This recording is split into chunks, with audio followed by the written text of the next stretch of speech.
Welcome to Lifestyle and Faith Journey. Today we're going to continue with David Unexpected Journey, Episode 5, Part 3. The title is The Woman, the King, and the Unseen Hand of God. Who is Absalom? Absalom was the third son of King David, which made him a prince. Absalom was Tamar's brother. He was fine. There was no denying that. He inherited his good looks from his father, King David. People loved Absalom. He was charismatic, but he did things his way. The little bit of wise advice given to him was not enough to cause him to change his rebellious behavior. With his good looks and actions was equivalent to self-centeredness. 2 years after Amnon's violation towards Tamar, Absalom planned to get Amnon eliminated. This was honoring Tamar on his promise to her. Once that was done, Absalom fled to Geshur because King Tamar was his grandfather, so he knew he would be safe there. Absalom started his family and had 3 kids, 2 boys and 1 girl. He named the girl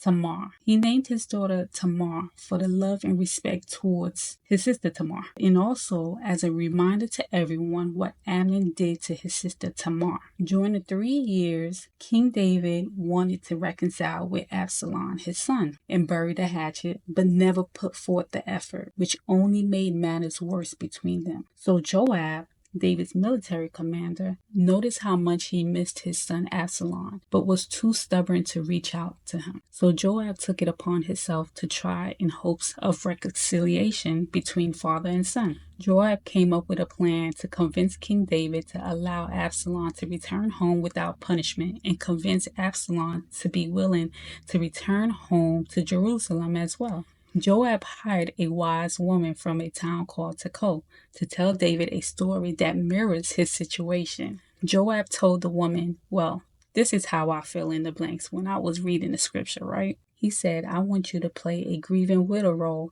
as if you were competing for the Emma's Award. I know what y'all thinking. Wait, the Emma's Award? You mean the Emmys Award? And wait, hold up. The Emmys didn't even exist during that time. Look, just roll with me, y'all. I'm just trying to paint a picture here, okay?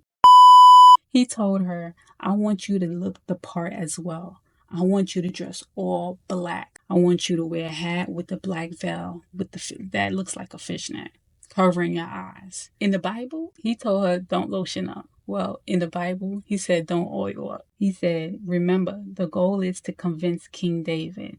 The woman said, okay, bet, I got you. He also told her, bring some handkerchiefs with you as well. So Joab brought the woman to King David and told him she would like to speak to him about a serious matter. As soon as King David said, very well then, the lady from Tekoa, she went ahead and fell right on her knees in front of King David, weeping, crying her eyes out. The woman said she was a widower with 2 sons, but one of her sons was killed by the brother, and now their family wants to kill the surviving son. If that happens, she will be out of 2 sons, and the thought of that happening only compounds to the grief she is already experiencing by the loss of her husband and other son. She pleaded to King David for mercy to save her son from those who want to harm him.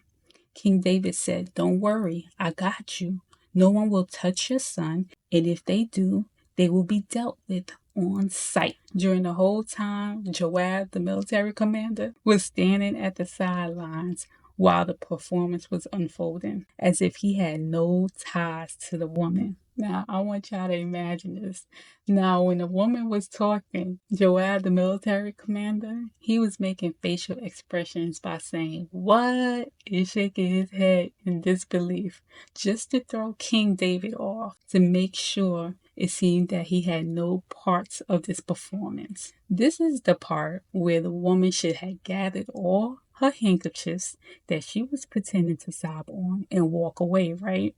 But nope, she not only wanted her performance to only win a Emma Award, she wanted all 4 the GOT, including the Granny Awards, the Oscara Awards, and the Tonya Awards. So she said to King David, but wait, I have one more thing to say. Oh man, this is where she messed up. Joab standing in the background, tight. He kept saying to himself, yo, she had one job, just one job, and just leave. So the woman confronted King David, respectively though, and said, why would you protect my son and not yours? You don't know me from a can of paint, nor my son. She went on to lecture him that life is too short. You need to make amends with your son, just as God forgives us for our sins. Here is the part that captured David's heart. She said in 2 Samuel chapter 14, verse 17, the word of my Lord the king will now be comforting. For as an angel of God, God is my Lord. King is discerning good and evil. And may the Lord your God be with you. That was the drop the mic moment. The woman called King David an angel of God who knows the difference between good and evil, and that she hopes he does the right thing for the sake of his son Absalom. King David was not a fool. In 2 Samuel chapter 14, verse 18, so King David said to the woman, please do not hide from me anything that I ask you. The woman said, go. Ask me anything. David said, did Joab have anything to do with this? The woman cried out and said, yes, Joab put me up to this. It was only for your good, with good intentions, no malice involved. I'm painting this whole scene in my head, y'all. It's just, I can't help but laugh because I'm imagining Joab remained looking tight and probably called her a snitch in his head. Well, he didn't call her a snitch, but I assume he said to himself, I'm appalled by the betrayal. But you get the picture. Even though the woman reached further than what was required of her to do for a couple of shekels, she did it respectfully. That you can't even take that from her. Yes, she added her spin at the end, but it worked. That's all that matters. After all, he hired a wise woman, right? So David said, all right. You can send Absalom, my son, back to Jerusalem from Geshur, but under one condition. I do not want to see his face while he's here. Joab, the military commander, was so happy that he fell on his knees and thanked King David. So I have 3 questions for y'all. Do you think Absalom will return to Jerusalem? Do you think Absalom changed his ways by repenting?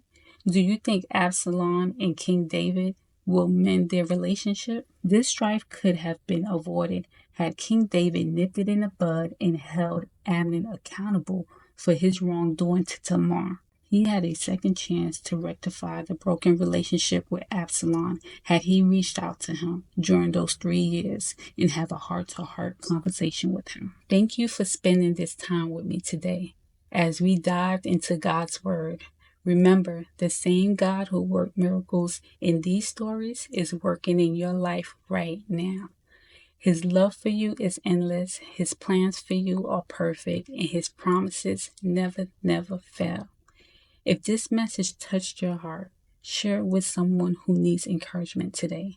Let's continue to walk in faith together, one step, one story, one prayer at a time. Until next time, stay blessed, stay faithful, and know that you are deeply loved by Jesus Christ. Stay tuned. See you soon on the next episode of Lifestyle and Faith Journey.